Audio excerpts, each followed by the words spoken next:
Actually এরকম সৎ প্রশাসক খুব কম দেখেছি। এবং আমার জীবনের ফুটবল যেটা আমি ভারতবর্ষে এত নাম করেছি, তার 100% অবদান প্রদ্যুৎদার। কারণ একটা ছেলে দুবার সন্তোষ ট্রফি খেলে সে জর্জে সই করেন। কারণ প্রদ্যুৎদা আমার মনে আছে আজ থেকে 44 বছর আগে 80 সালে শিবরাত্রির দিন আমার বাড়িতে গিয়েছিল, এবং আমার বাড়ির অবস্থা তো খুব ভালো ছিল না। এবং তখন বলল রেলের চাকরি ছেড়ে আমাকে আসতে হবে। তখন বাবা সবে রিটায়ার করেছে, আমাদের বোনেদেরও বিয়ে হয়নি। তখন প্রদ্যুৎদা বলল ঠিক আছে, ও যা মাইনে পেত সেই এফসিআই চাকরি করেছে সেই টাকাটা আমি দিয়ে দেবো, ওকে আমার জজ টেলিগ্রাফে খেলাবো। তখন তোমার ইস্টবেঙ্গল টিমটা ভেঙে গেছিল। সেই সময় প্রদীপদা আমাকে খুঁজছিল, যেহেতু প্রদীপদা আমাদের ইন্টারনেলে, প্রদীপদা আমাকে খুব ভালো চিনতেন।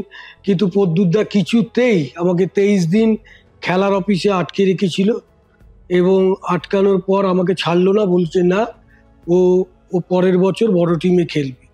তা বলছে ও এবছর না খেললেও পরের বছর ও বড় টিমে ঠিক আসবে। এবং প্রদ্যুৎদার কথাও ফলে গেছিল, এবং প্রদ্যুৎদা না থাকলে হয়তো আমি অলোক মুখার্জি হতাম না। আমি যখন ওনার বাড়িতে গেছিলাম, নিয়ে গেছিল, তখন ওই আজকে যে আইএফএস সেক্রেটারি, তখন ও 2-3 বছর বয়স। ও দেখি খাটে উঠছে আর নামছে, ছোট বাচ্চা অনির্বাণ। তা তখন আমি দেখেছিলাম প্রদ্যুৎদাকে। প্রদ্যুৎদা আমাকে নিজের ছেলের মতো ভালোবাসতেন, এবং আমাকে এও বলেছিল যে আমি যতদিন আছি তোর কোনো চিন্তা নেই, তুই যা ফুটবল খেলছিস কোনো চিন্তা নেই। আমি প্রথম ইন্ডিয়া খেলেছি দুবাই, এসেই প্রদ্যুৎদার সঙ্গে ফার্স্ট দেখা করেছি। একটা কথাই বলেছে, তুমি যেরকম আছো সেরকম থাকার চেষ্টা করবে, এবং 10 বছর যদি খেলতে না পারো তোমার নাম কেউ মনে রাখবে না। সেইটা আমি টপকে 14 বছর বড় টিমে খেলেছিলাম।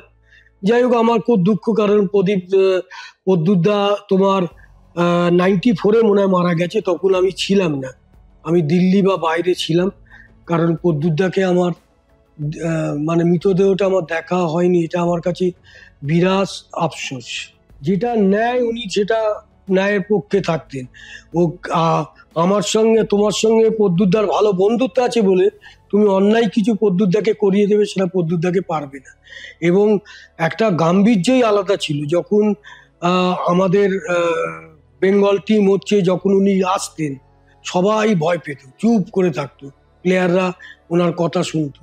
এবং সবচেয়ে বড় জিনিস ছিল, উনি খুব বড় মনের লোক ছিলেন। রেজাল্ট পেলে খরচা করো, তুমি জিতে এসো। যেমন আমি 89-এর কথা বলছি, 88-89 সন্তোষ ট্রফিতে টিম হচ্ছে। তার আগের বছর আমি ওই পায়ে একটু আবার লাগা ছিল, খেলতে যাইনি, এবং বলা হয়েছিল যে অলককে আর বেঙ্গল টিমে ডাকবো না। কিন্তু আমি মোহনবাগান ক্লাবে এমন পারফর্ম করলাম 88-এ। প্রদ্যুৎদা যখন সিলেকশন হচ্ছে, প্রদ্যুৎদা এসে বলল যে অলক ক্যাপ্টেন। বলো ওয়াই নট সুদীপ? তো বললো সুদীপ একটা ম্যাচ আগে খেলেছিল আমার 81-এ ভট্টাচার্যদার ক্যাপ্টেনশিপে, আমরা চ্যাম্পিয়ন হয়েছিলাম ত্রিচুরে। তো বললো because he is a just a league player. প্রদ্যুৎদা অ্যাকচুয়ালি তখন আমি না গ্রাম থেকে এসেছিলাম, তো আমি এত চালাক চতুরও ছিলাম না। প্রদ্যুৎদার বাড়িতে যেতাম, কিন্তু প্রদ্যুৎদাকে আমি খুব ভয় পেতাম। একদিন একটা ঘটনা বলছি, কোনো আইএফের আমি নাম ভুলে যাচ্ছি, ইস্টার্ন রেলে ছিল, আমি ওকে নিয়ে গেছি। তা ওকে বার করে দিয়েছি, দিয়ে বলো তুই একটু বাইরে যা। তো আমি প্রদ্যুৎদার সঙ্গে দেখা করতে গেছিলাম, তখন প্রদ্যুৎদা সদানন্দ রোডে চলে এসেছি। তখন বললো এটা দড়ি দিয়েছে, বলছে এটা ঝোলে যা, তুই আমার কাছে দেখা করতে আসবি ওকে নিয়ে? এই হলো প্রদ্যুৎদা। ওকে কিন্তু বার করে দিয়েছি, বলো তুমি একটু বাইরে যাও, আমি ওর সঙ্গে কথা বলবো। বলো তুই ওকে নিয়ে আমার কাছে এসছিস? এরা খুবই ভালোবাসতো। তারপরে এটাও বলেছিল যে ওই তখন ওই যে যেটা এখন তোমার জজ টেলিগ্রাফ অফিস হয়েছে, বলে এখানে একটা ফ্ল্যাট নিয়ে নে। সেই ফ্ল্যাট এখন কিনলে আমি রাজা হয়ে যেতাম, কিন্তু আমি নিইনি, আমার সেই সঙ্গতি ছিল না। কারণ ওই জায়গায় আমাকে বলেছিল একটা ফ্ল্যাটও তোকে দেবো, অনেক কম পয়সা, আমি নিই। হয়তো আজকে বলবে সব গল্প করছি, তা তো নয়, কিন্তু প্রদ্যুৎদা একটা আলাদা জগতের লোক ছিল, শিক্ষা ছিল। সবচেয়ে বড় জিনিস, এদের ফ্যামিলি বড় কালচার ছিল না, জজ টেলিগ্রাফ তো আর ছোট জায়গা নয়।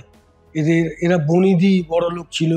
এবং এও শুনেছিলাম পদ্মুদা খেলা দেখতে গিয়েই ওনার ট্রাম লাইনে পা কেটে গিয়েছিল, কিন্তু এই পা নিয়েই উনি সারা জায়গায় কিন্তু প্লেয়ারদের রিক্রুট করতে ঘুরে বেড়াতেন। যে কত ফুটবলের প্রতি ভালোবাসা থাকলে একটা মানুষ এই জায়গায় যেতে পারে। পদ্মুদা মরে যাওয়াটা আমার কাছে আমার বাবার শোকের মতো, কারণ এটা আজকে যেহেতু আমি অনেক বছর হয়ে গেছে যেহেতু পদ্মুদার এই জিনিসটা তৈরি হচ্ছে, সুতরাং পদ্মুদার সম্বন্ধে না বললে ভগবান আমাকে ক্ষমা করবে।